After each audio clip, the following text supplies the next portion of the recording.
며느리 의무 다 했잖아요. 법적으로 형수님은 아무 권리 없어요. 한 달 안에 나가주세요. 그럼 제가 31년 동안 한 건 전부 의무였던 거예요? 31년간 시어머니를 모셨습니다. 새벽 5시에 일어나 밤 11시에 잠들었습니다. 단 하루도 쉬지 못했습니다. 그런데 남편이 세상을 떠나자 시댁 식구들이 말했습니다. 이제 나가세요. 이 집은 우리 거예요. 31년을 살았는데 나가라고요? 그날 밤 저는 시어머니 방에서 빨간 봉투 하나를 발견했습니다. 그 안에는 믿을 수 없는 비밀이 숨겨져 있었습니다. 제가 알던 제 인생은 모두 거짓이었습니다. 새벽 5시 서울 마포구 낡은 다세대 주택 2층. 김미숙 씨는 오늘도 어김없이 시어머니 방문을 열었습니다. 올해 61살인 미숙 씨는 30살에 이 집으로 시집와서 31년째 단 하루도 쉬지 않고 시어머니를 모셔왔습니다. 시어머니 박순자 씨는 올해 91살 20년 전부터 치매를 앓고 계셨습니다. 안녕하세요. 저는 김미숙이라고 합니다. 이제 60을 넘긴 나이에 지난 삶을 돌아보면 제 인생은 온통 시댁을 위해 바쳐진 시간이었던 것 같습니다. 29의 중매로 이 집 장남 김철수와 결혼했습니다. 시어머니는 첫날부터 말씀하셨습니다. 미수가 우리 집은 대대로 장남 며느리가 시부모를 모시는 집안이야. 내가 각오하고 왔겠지? 저는 고개를 끄덕였습니다. 그때는 몰랐습니다. 그 각오가 제 인생 전부가 될 줄은. 결혼 첫 해부터 시아버지 병수발을 들었습니다. 당뇨 합병증으로 고생하시던 시아버지는 제가 시집 온 지 3년 만에 돌아가셨습니다. 그리고 그때부터 시어머니와의 본격적인 동거가 시작되었습니다. 시어머니는 까다로운 분이셨습니다. 아침 식사는 반드시 7시 정각, 국은 뜨겁게, 반찬은 종류별로 5가지 이상. 빨래는 손빨래만 하셨고 청소는 매일 2번씩. 저는 새벽 5시에 일어나 밤 11시에 잠들었습니다. 미수가 이게 뭐야? 김치가 왜 이렇게 짜? 죄송합니다, 어머니. 다시 담그겠습니다. 미수가 방 청소 안 했어? 먼지 좀 봐. 방금 했는데요, 어머니. 다시 하겠습니다. 하루도 칭찬을 들어본 적이 없었습니다. 하지만 참았습니다. 남편 철수는 착한 사람이었으니까요. 회사 다니며 열심히 살림을 꾸려갔고 저도 파트타임으로 일하며 보탰습니다. 그런데 결혼 10년째 되던 해 시어머니께 치매가 오기 시작했습니다. 처음엔 가벼운 건망증이었습니다. 약속을 잊으시고 물건을 어디 뒀는지 모르시고. 하지만 점점 심해졌습니다. 당신 누구야? 우리 집에 왜 들어와 있어? 어머니, 저 며느리 미숙이에요. 며느리? 우리 며느리는 따로 있어. 당신 도둑이지? 경찰 불러. 매일같이 이런 일이 반복되었습니다. 밤마다 배회하시고 이상한 곳에 용변을 보시고 저를 때리기도 하셨습니다. 저는 멍투성이가 되어서도 참았습니다. 병이니까요. 어머니는 병 때문에 그러시는 거니까요. 남편 철수는 회사 일이 바빴습니다. 여보, 미안해. 엄마 좀 부탁해. 내가 돈 더 벌게. 저는 알았다고 걱정 말라고 했습니다. 그렇게 20년이 흘렀습니다. 20년 동안 저는 단 하루도 쉬지 못했습니다. 친정도 못 갔고 친구도 못 만났습니다. 오로지 시어머니 간병만이 제 일상이었습니다. 그런데 지난달 남편 철수가 쓰러졌습니다. 과로로 인한 뇌출혈이었습니다. 병원으로 달려갔지만 이미 늦었습니다. 남편은 제 손을 잡고 마지막 말을 남겼습니다. 여보, 미안해. 고생만 시켰어. 엄마 부탁해. 남편은 그렇게 떠났습니다. 31해를 함께한 남편이었습니다. 장례를 치르는 동안 시댁 식구들이 모였습니다. 시동생 철호와 그 아내, 시누이 영희와 그 남편, 모두들 눈물을 흘리며 슬퍼했습니다. 3일장을 마치고 집으로 돌아왔습니다. 그런데 그날 저녁 생각지도 못한 일이 벌어졌습니다. 시동생 철호가 제게 말했습니다. 형수님, 이제 어떻게 할 생각이세요? 무슨 말씀이세요? 형님도 돌아가셨는데 형수님이 계속 이 집에 있을 이유가 있나요? 저는 귀를 의심했습니다. 도련님, 그게 무슨 말이세요? 시동생 철호는 냉정한 표정을 지었습니다. 형수님도 아시잖아요. 이 집은 우리 어머니 명의예요. 그리고 어머니는 치매로 판단 능력이 없으시고 형님도 돌아가셨으니 이제 이 집은 법적으로 우리 남매가 상속받아야죠. 그럼 나는 어떻게 하라는 거예요? 형수님께서 나가시면 되죠. 어머니는 저희가 모실 겁니다. 저는 믿을 수가 없었습니다. 31년을 이 집에서 살았는데 20년을 시어머니 병수발을 들었는데 이제 나가라고요? 도련님, 제가 얼마나 어머니를 모셨는데 그건 형수님 의무였잖아요. 며느리니까 당연히 모신 거죠. 그걸 갖고 무슨 공치사를 바라세요? 동서가 거들었습니다. 형님, 솔직히 말씀드릴게요. 어머님은 이제 요양원에 모실 거예요. 집값도 올랐고 이 집 팔아서 우리 애들 대학 등록금에 보태야 하거든요. 저는 온몸에 힘이 빠졌습니다. 요양원이라니. 어머니는 집에 계셔야 해. 낯선 곳 가시면 증상 더 심해져. 그건 형수님이 걱정할 일이 아니에요. 어차피 형수님은 법적으로 아무 권리도 없잖아요. 시누이 영희도 한마디 거들었습니다. 언니, 우리도 이해해요. 그동안 고생 많으셨죠. 하지만 이제 언니도 새 삶을 사세요. 60 넘으셨지만 아직 젊잖아요. 재혼도 하시고. 저는 참을 수가 없었습니다.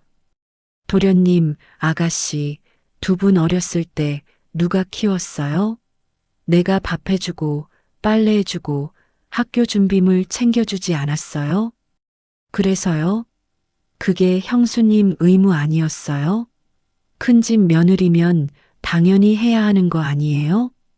저는 할 말을 잃었습니다. 그렇습니다. 저는 31년 동안 이 집안을 위해 살았습니다. 시부모 병수발, 시동생 뒷바라지, 시누이 혼수까지 챙겼습니다. 하지만 단 한 번도 고맙다는 말을 들어본 적이 없었습니다. 한 달 안에 나가주세요. 집 정리해야 하거든요. 시동생 내외는 그렇게 말하고 일어났습니다. 저는 그 자리에 주저앉았습니다. 다음 날부터 시댁 식구들의 태도가 달라졌습니다. 동서는 노골적으로 말했습니다. 형님, 아직도 안 나가셨어요? 빨리 짐 싸세요. 부동산에 집 내놓기로 했거든요. 제가 30년 넘게 살던 집을 부동산에 내놓다니요. 제발, 조금만 시간을 줘. 어머니라도 제대로 모시고 나갈게. 어머님은 다음 주에 요양원 가세요. 벌써 예약했어요. 형님은 상관없잖아요. 저는 시어머니 방으로 갔습니다. 치매로 누워 계신 어머니를 보니 눈물이 났습니다. 어머니, 제가 지켜드리지 못해서 죄송합니다. 그때 시어머니가 갑자기 제 손을 잡았습니다. 치매 때문에 말도 제대로 못하시던 분이었는데 또렷한 목소리로 말씀하셨습니다. 미수가, 서랍, 빨간 봉투. 네. 어머니, 무슨 말씀이세요? 빨간 봉투. 열어봐. 내가. 그리고 다시 혼미한 상태로 돌아가셨습니다. 저는 시어머니 방 서랍을 뒤졌습니다. 오래된 서랍장, 제일 아래 칸에서 빨간 봉투를 발견했습니다. 봉투에는 절대 비밀이라는 글씨가 적혀 있었습니다. 손이 떨렸습니다. 여러분, 이 봉투 안에 무엇이 들어 있었을까요? 이 이야기가 궁금하시다면 구독과 좋아요 버튼을 눌러주세요. 여러분의 응원이 더 좋은 이야기를 만드는 힘이 됩니다. 봉투를 열었습니다. 그 안에는 낡은 사진 한 장과 서류가 들어 있었습니다. 사진 속에는 젊은 시어머니가 갓난아기를 안고 있었습니다. 그리고 사진 뒷면에 이렇게 적혀 있었습니다. 1964년 4월 15일. 내 딸 미숙이. 저는 숨이 멎었습니다. 미숙이? 제 이름이 미숙인데? 서류를 펼쳤습니다. 그것은 입양 서류였습니다. 입양아 박미숙 1964년 4월 15일생. 생모 박순자. 입양 가정 김영철, 이정자 부부. 입양일 1965년 3월 1일. 저는 그 서류를 보며 온몸이 얼어붙었습니다. 박미숙. 그게 바로 제 원래 이름이었습니다. 제 본래 성은 박씨였습니다. 그리고 생모는 박순자, 제 시어머니였습니다. 다음 순간 머릿속이 하얘졌습니다. 이게 무슨 의미일까요? 저는 시어머니의 친딸이었단 말입니까? 손에 쥔 서류가 바들바들 떨렸습니다. 다시 한번 읽고 또 읽었습니다. 하지만 내용은 변하지 않았습니다. 저는 박순자 씨의 친딸이었습니다. 그리고 생후 11개월 만에 김영철, 이정자 부부에게 입양되었습니다. 그 김영철, 이정자가 바로 제가 부모님이라고 알고 자란 분들이었습니다. 친정어머니, 아니 양어머니는 제가 27살 때 돌아가셨습니다. 친정아버지, 양아버지는 제가 35살 때 돌아가셨습니다. 두 분 모두 제게 입양 사실을 말씀하지 않으셨습니다. 그렇다면 제가 30살에 이 집으로 시집왔을 때 시어머니 박순자 씨는 알았을까요? 며느리로 들어온 여자가 자신이 30년 전 포기한 친딸이라는 것을. 저는 급히 봉투 안을 다시 뒤졌습니다. 그 안에서 편지 한 장이 더 나왔습니다. 시어머니의 손글씨였습니다. 미수가 이 편지를 읽고 있다면 나는 아마 이미 정신을 잃었거나 세상을 떠났을 것이다. 나는 너를 낳았다. 1964년 봄 나는 20살이었다. 너의 아버지는 내가 사랑했던 사람이었지만 우리 부모님은 허락하지 않았다. 나는 혼자 너를 낳았다. 하지만 키울 수 없었다. 집안이 가난했고 미혼모로는 살아갈 수 없는 시대였다. 그래서 너를 좋은 집안에 입양 보냈다. 김영철 씨 부부는 아이가 없어 애타던 분들이었다. 너를 잘 키워주리라 믿었다. 그리고 나는 1년 후 중매로 김 씨 집안에 시집을 갔다. 내 시아버지를 만났고 철수와 철호, 영희를 낳았다. 그런데 30년이 지나 놀라운 일이 일어났다. 철수가 중매로 데려온 며느리가 바로 너였다. 내가 포기한 딸 미숙이었다. 첫 대면 순간 알아봤다. 내 젊은 시절과 똑같은 얼굴. 생년월일도 일치했다. 하지만 말할 수 없었다. 어떻게 말하겠니? 내 며느리는 사실 내 친딸이에요라고. 그럼 철수와 너는 남매인데 결혼한 거니? 그 충격을 어떻게 감당하겠니? 그래서 나는 평생 비밀로 했다. 그리고 너를 며느리로 대했다. 하지만 미수가 나는 매일 괴로웠다. 내가 포기한 딸이 내 앞에서 허리 굽혀 절하고 나를 어머니라 부르고 내 병수발을 들고 그게 얼마나 미안하고 고통스러웠는지 너는 모를 것이다. 나는 너에게 일부러 더 까다롭게 굴었다. 미안함을 감추기 위해서였다. 칭찬을 못한 것도 같은 이유다. 칭찬하면 눈물이 날 것 같았다. 치매가 온 건 어쩌면 천벌일지도 모른다. 딸을 며느리로 부리고 산벌. 미수가 이 집은 원래 내 것이다. 너는 내 친딸이니까. 철수, 철호, 영희와 똑같은 상속 권리가 있다. 부디 이 진실을 알고 당당하게 내 권리를 찾아라. 엄마가 미안하다. 마이너스 너의 어머니 박순자. 편지를 읽는 내내 눈물이 멈추지 않았습니다. 저는 시어머니의 친딸이었습니다. 31년간 며느리로 살았지만 사실은 딸이었습니다. 그런데 이 사실을 알면서도 평생 숨기고 사셨다는 게 믿기지 않았습니다. 얼마나 괴로우셨을까요?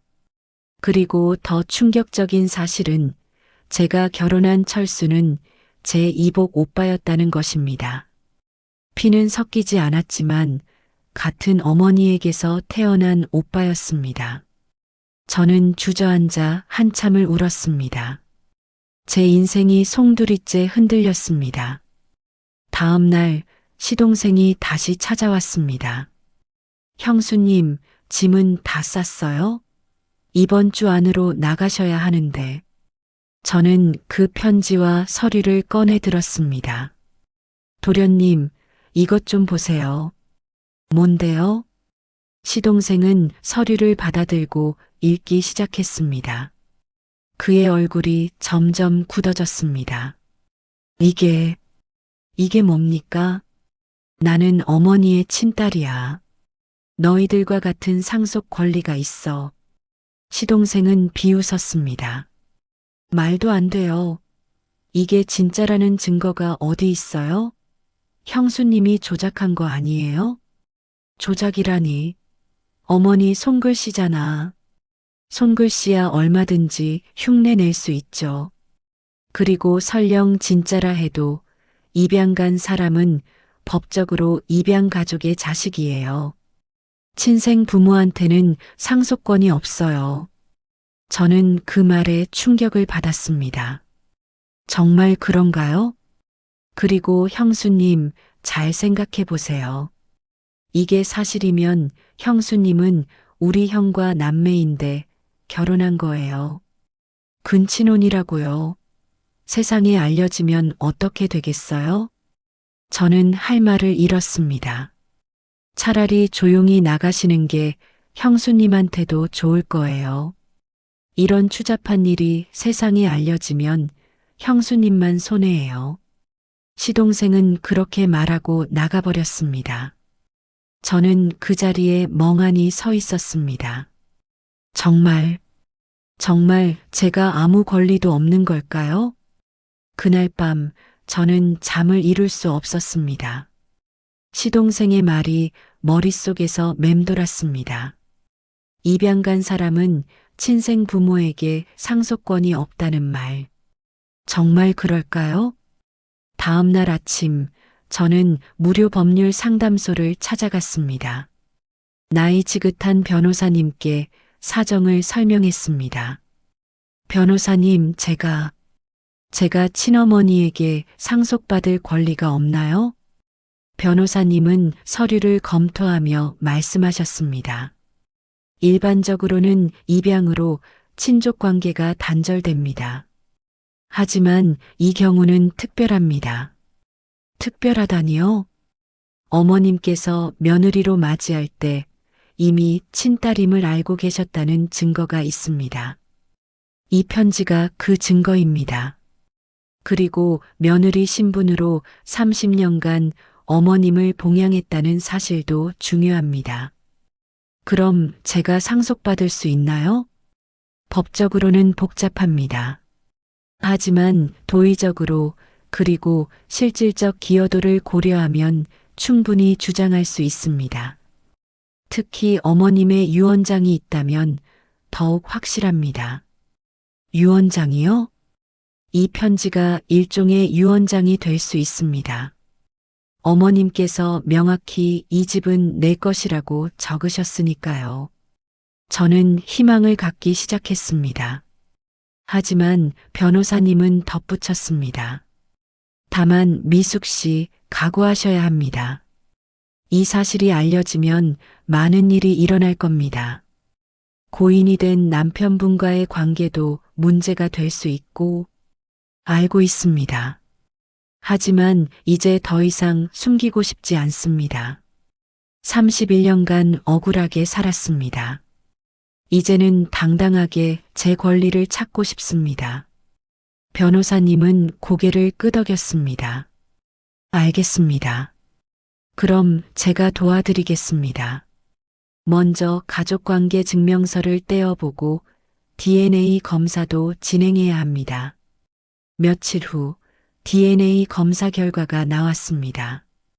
99.9% 일치. 저는 박순자 씨의 친딸이 확실했습니다.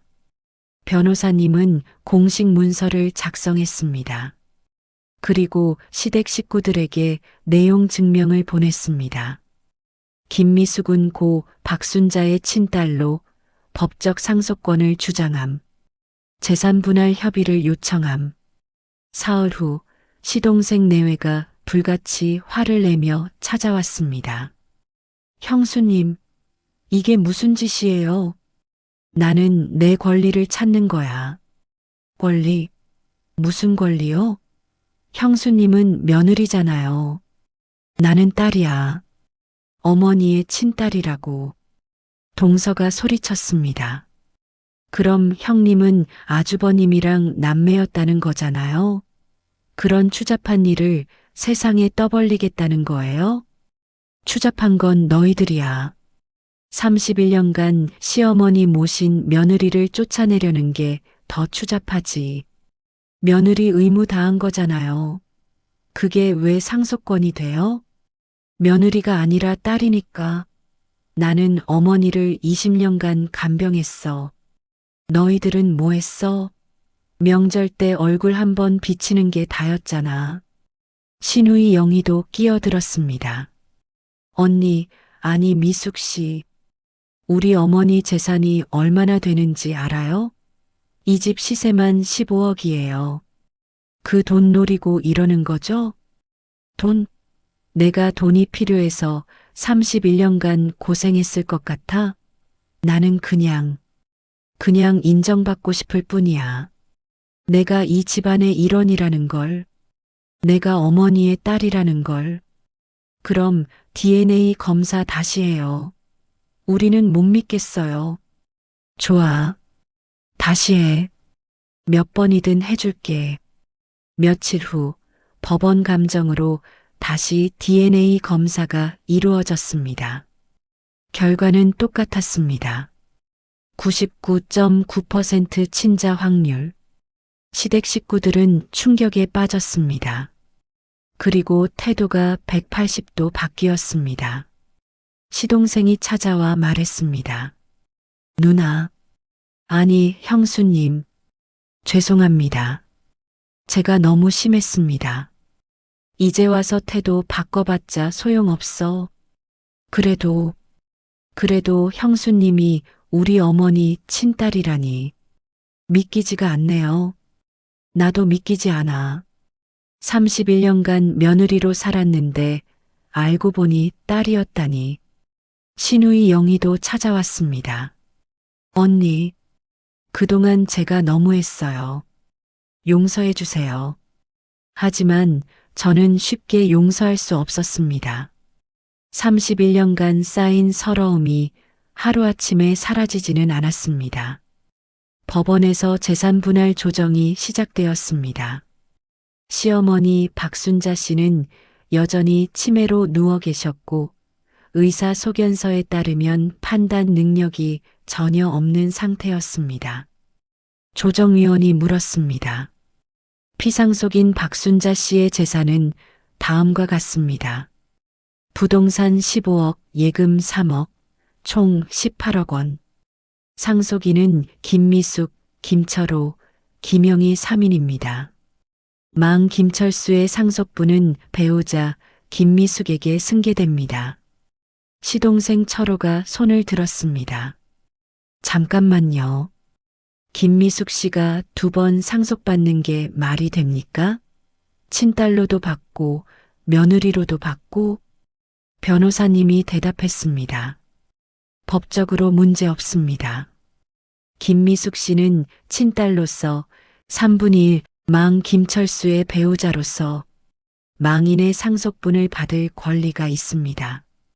그럼 미숙 씨가 절반 이상을 가져간다는 얘기잖아요. 계산상 그렇습니다. 시동생과 시누이는 발끈했습니다. 말도 안 돼. 우리가 진짜 자식인데. 그때 조정위원이 말했습니다. 하지만 여기 특이사항이 있습니다. 김미숙 씨는 31년간 피상속인을 봉양했고 특히 최근 20년간은 치매 간병을 전담했습니다. 이는 기여분으로 인정될 수 있습니다. 기여분이요? 네. 법원은 피상속인을 특별히 부양하거나 재산 증식에 기여한 상속인에게 추가 상속분을 인정할 수 있습니다. 김미숙 씨의 경우 31년간의 봉양과 20년간의 간병은 상당한 기여분입니다. 시동생이 소리쳤습니다. 그건 며느리 의무였잖아요. 왜 그게 기여분이 돼요? 하지만 김미숙 씨는 단순한 며느리가 아니라 친딸이기도 합니다. 친딸로서 부모를 봉양한 것이므로 충분히 기여분으로 인정됩니다. 그때 시누이 영희가 다른 서류를 내밀었습니다. 조정위원님, 이것 좀 보세요. 이건 20년 전 우리 어머니가 작성하신 유언장입니다. 저는 깜짝 놀랐습니다. 유언장이 또 있었다고요? 어디서 났어? 그게 어머니 금고에서 찾았어요. 어머니는 치매 오시기 전에 이미 유언장을 작성하셨어요. 조정위원이 서류를 검토했습니다.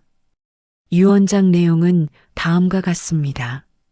내 재산은 아들 김철수와 김철호, 딸 김영희에게 균등하게 분배한다. 며느리 김미숙에게는 감사의 뜻으로 예금 3천만 원을 준다. 제 심장이 철렁 내려앉았습니다. 하지만 어머니가 쓴 편지는 법적 효력이 없습니다. 정식 유언장이 우선입니다. 시동생이 웃으며 말했습니다. 형수님, 아니 누나. 어머니도 결국 며느리는 며느리라고 생각하신 거예요. 아무리 친딸이어도 입양 보낸 딸은 남이죠. 저는 눈물이 났습니다. 어머니는 결국 저를 딸로 인정하지 않으신 걸까요?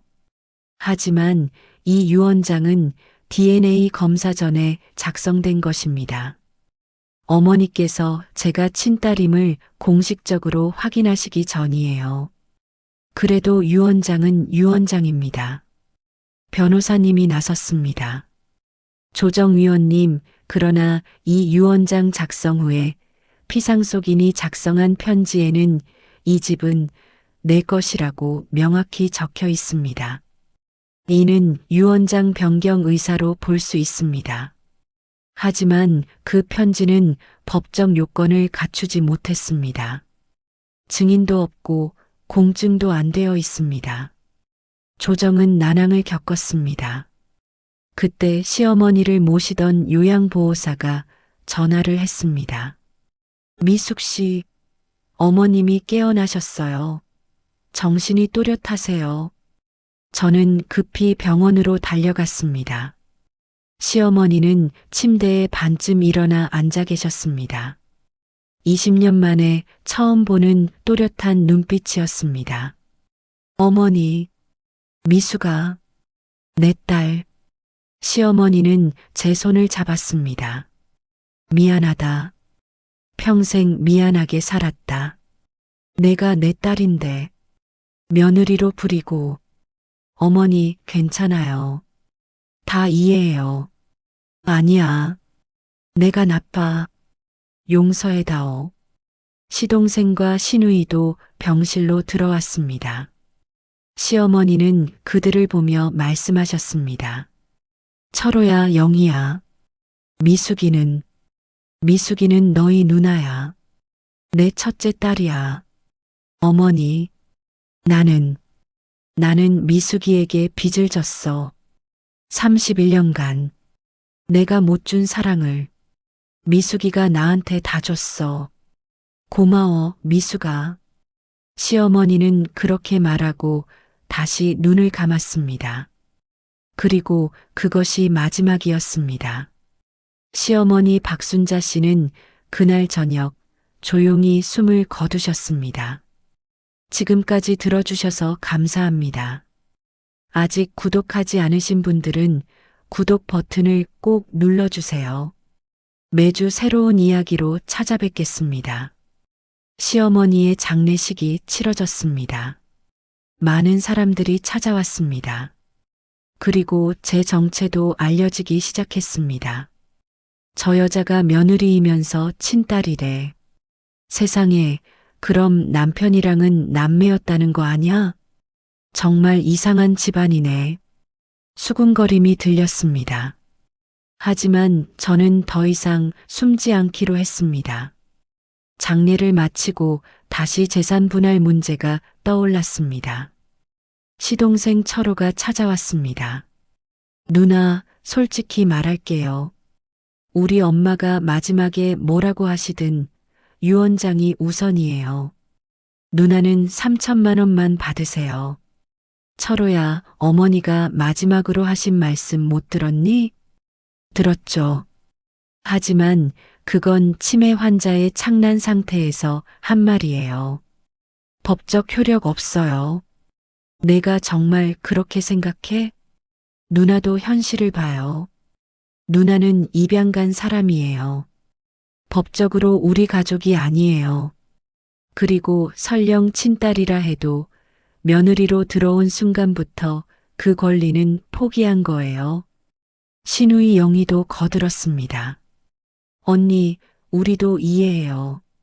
그동안 고생 많으셨죠. 하지만 우리한테도 가족이 있어요. 애들 키우는데 돈이 필요해요. 15억짜리 집을 나눠 가져야 해요. 그래서 나는 쫓겨나는 거니? 언니도 3천만 원 받으시잖아요. 그 돈으로 작은 집 하나 구하세요. 저는 참을 수가 없었습니다. 너희들 지난 31년간 내가 뭘 했는지 알아? 나는 새벽 5시에 일어나서 밤 11시에 잤어. 단 하루도 쉬지 않고 어머니를 모셨어. 너희들은 명절 때나 얼굴 비쳤잖아. 그게 며느리 의무잖아요. 나는 며느리가 아니라 딸이야. 진짜 딸이라고. 입양 보낸 딸은 남이에요. 그때 시동생 아내가 끼어들었습니다. 형님, 솔직히 말씀드릴게요. 형님이 우리 시어머니 친딸이든 아니든 그건 중요하지 않아요. 중요한 건 법이에요. 유언장에 형님은 3천만 원이라고 적혀 있어요. 하지만 어머니가 마지막 말씀은 효력이 없어요. 녹음도 안 되어 있고 증인도 우리밖에 없잖아요. 우리는 증언 안 할 거예요. 너희들이 정말. 형님, 우리도 살아야 해요. 미안하지만 3천만 원 받고 나가주세요. 저는 그날 밤 혼자 울었습니다. 31년. 제 인생 31년을 이 집안을 위해 바쳤는데 결국 3천만 원이라는 게 제 값이었습니다. 다음 날 변호사님을 찾아갔습니다. 변호사님, 정말 방법이 없나요? 미숙 씨, 솔직히 말씀드리면 쉽지 않습니다. 유언장이 명확하고 시어머니의 마지막 말씀은 법적 효력이 약합니다. 그럼 저는 정말 쫓겨나는 건가요? 하지만 한 가지 방법이 있습니다. 뭔가요? 기업은 소송입니다.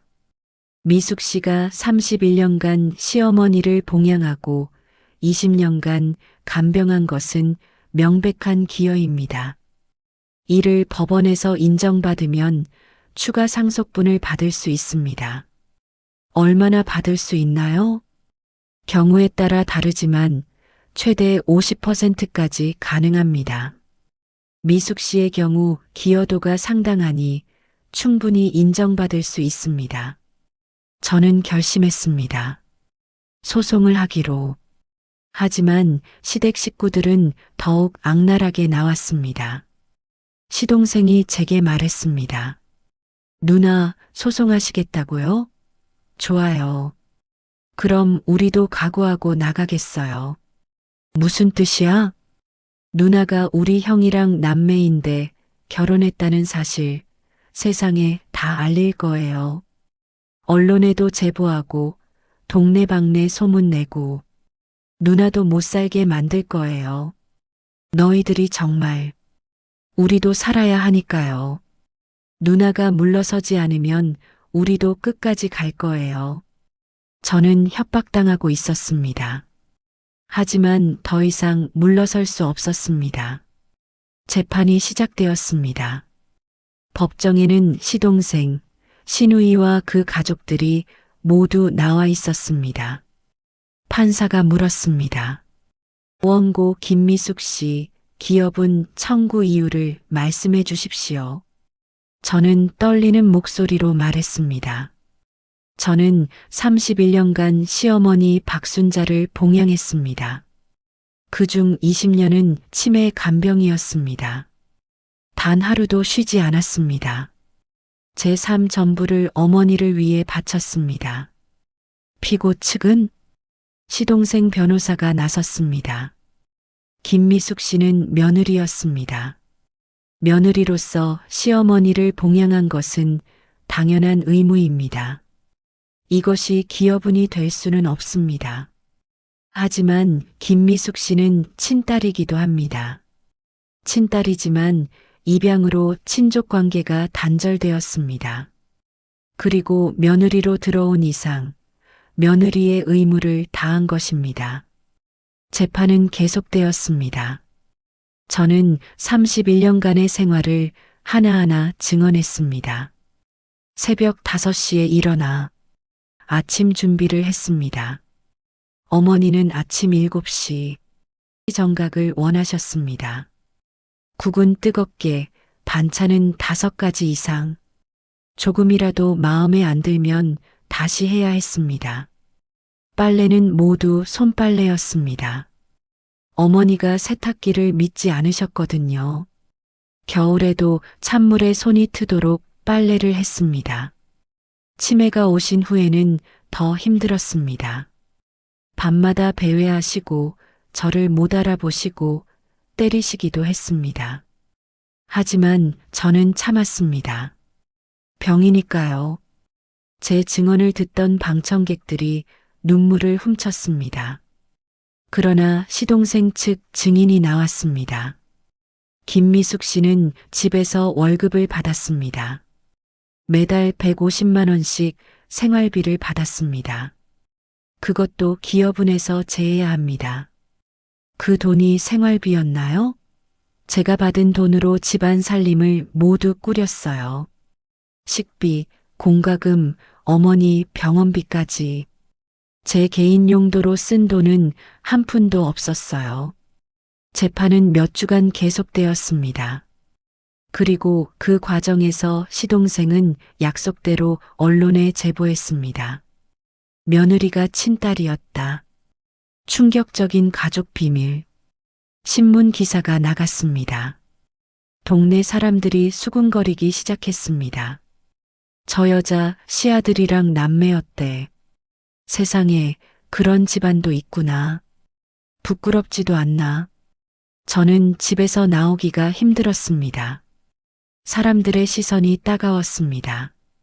친구들도 연락을 끊었습니다. 미수가 미안한데 우리 남편이 내 얘기하면서 만나지 말래. 이해해줘. 저는 완전히 고립되었습니다. 그리고 재판 마지막 날 판사가 판결을 내렸습니다.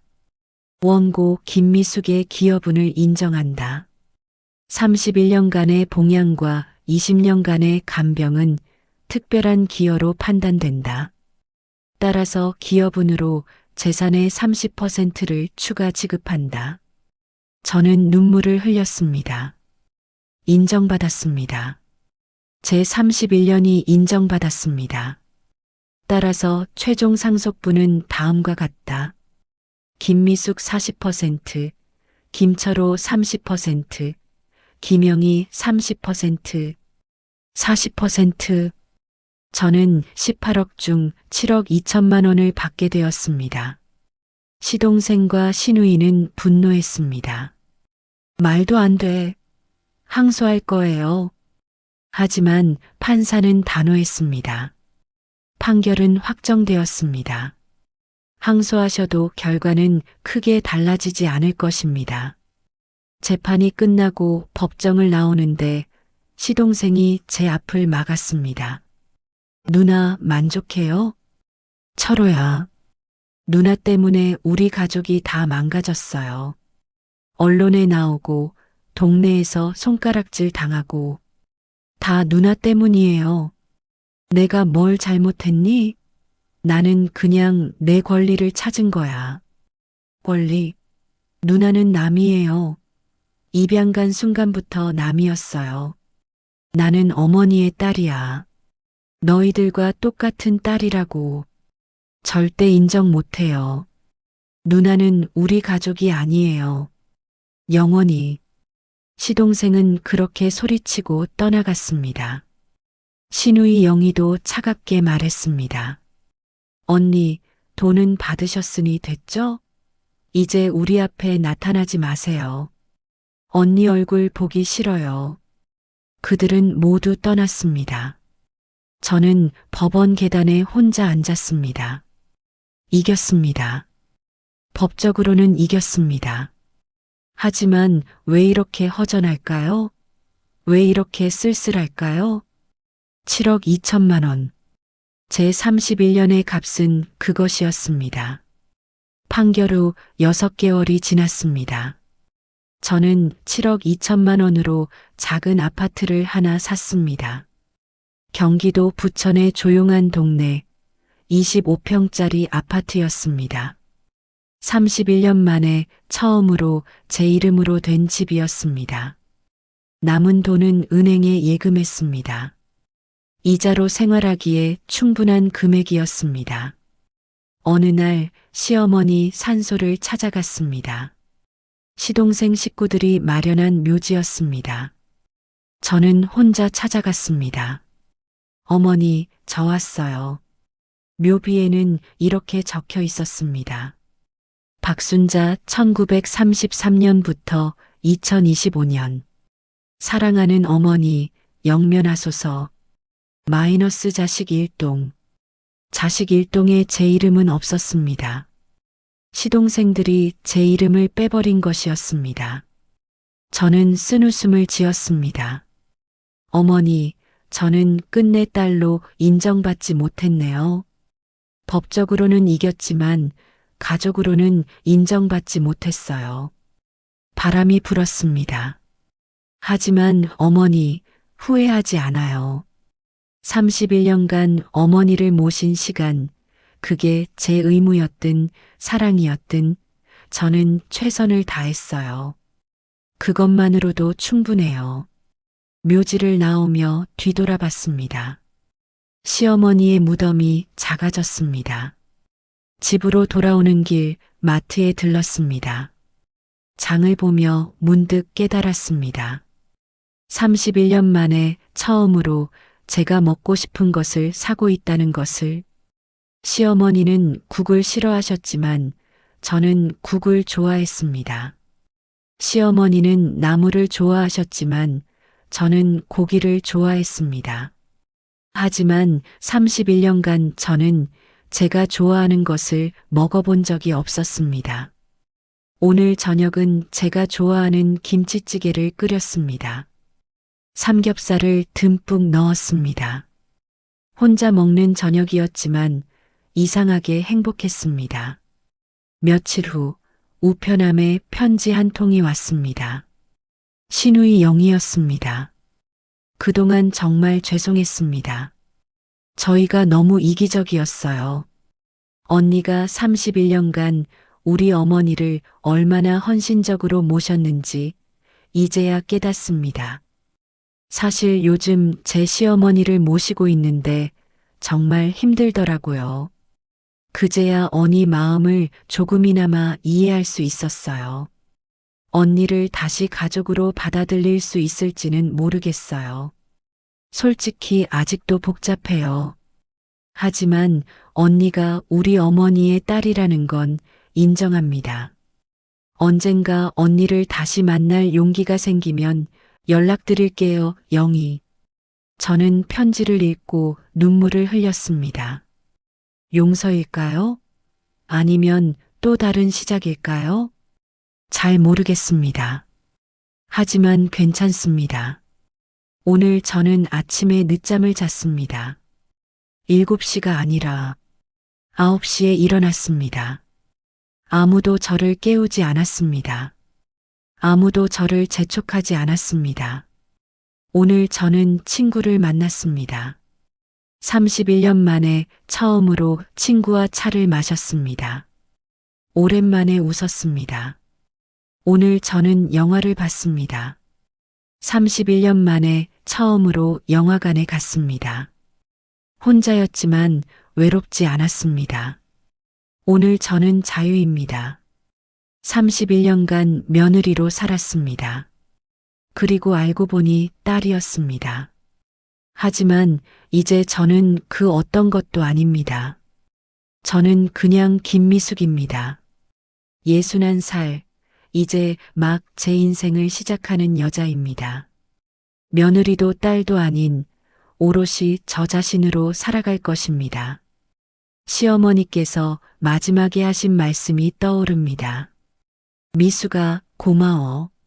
어머니, 저도 고마웠어요. 비록 며느리로 만났지만 딸로 끝낼 수 있어서 고마웠어요. 이제 저는 제 인생을 살겠습니다. 31년 늦었지만 아직 늦지 않았다고 믿습니다. 여러분은 혹시 누군가를 위해 내 삶을 포기하고 계신가요? 아직 늦지 않았습니다. 지금이라도 당신의 삶을 찾으세요. 며느리도 딸도 아내도 아닌 당신 자신으로 사세요. 그것이 제가 31년 만에 깨달은 진실입니다. 여러분은 혹시 누군가를 위해 내 삶을 포기하고 계신가요? 댓글로 여러분의 이야기를 들려주세요. 구독과 알림 설정으로 다음 이야기도 함께 해주세요. 시청해주셔서 감사합니다.